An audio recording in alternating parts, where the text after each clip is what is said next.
Thank you for listening to the Untoxicated Podcast. This is our latest blog post from our Sober and Unashamed website and blog. And we've got a special holiday treat for you today, listeners.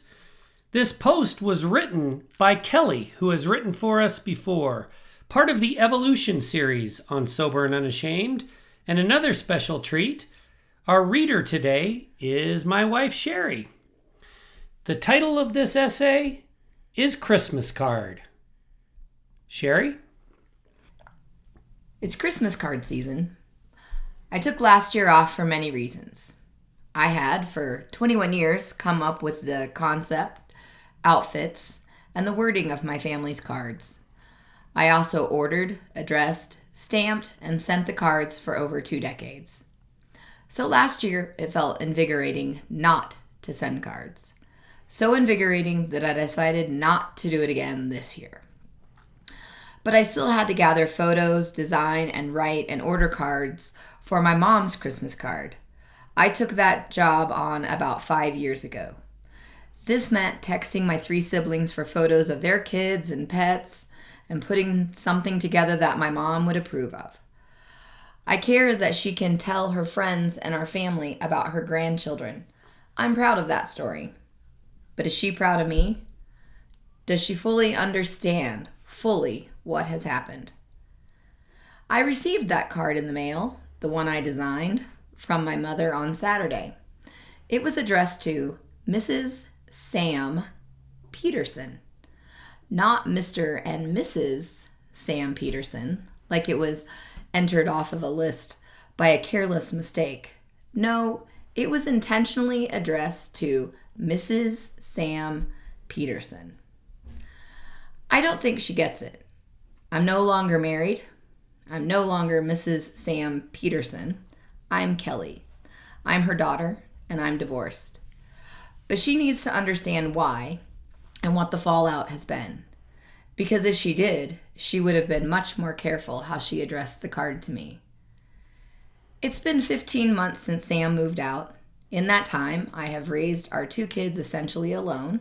I took on extra clients, one that requires me to work mornings and nights to make extra money, so that I can own this home on my own and minimize life disruptions for my kids. I've done individual therapy, and I am 2.5 years into group work with Echoes of Recovery. To understand what the hell happened in this home, I spent many years focusing on Sam's alcohol addiction and have recently realized his toxic communication, gaslighting, minimizing, and twisting did a number on me, like a puzzle I cannot solve. I only know that I seek content regularly to help me understand why I was always so confused. The number of times I nod my head and say yes to a post or a podcast about narcissistic abuse or emotionally immature behavior is unsettling. And truthfully, what I really want is to walk away from all of this trauma. In spite of all of it, the fact is that I'm the happiest I've been in at least a decade. The freedom I have to live my life on my terms has transformed me. I was so weak and beaten down and confused. I am now sturdy, solid, and so very thankful that I got out. Why can't I leave it all behind? Why do I feel the pull to solve this puzzle?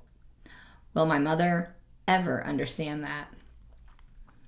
And yet I think about Mrs. Sam Peterson a lot these days. I think of how she started to hate the holidays and vacations and life in general because of the unpredictability of her husband. It was just 5 years ago while spending Christmas up north that he threatened to rent a car and leave when his drunken behavior was challenged. Mrs. Sam Peterson kept it together for the kids. She forgave him when he woke up sober, anxious, and sad the next morning. She pushed on to create memories for the kids, even though she secretly hoped to watch the taillights of the rental car drive away. Mrs. Sam Peterson carried more than she ever should have had to. She never had a partner. She was so very alone in a marriage to a man whose name she would have to wear like a dog tag. I will always love Mrs. Sam Peterson.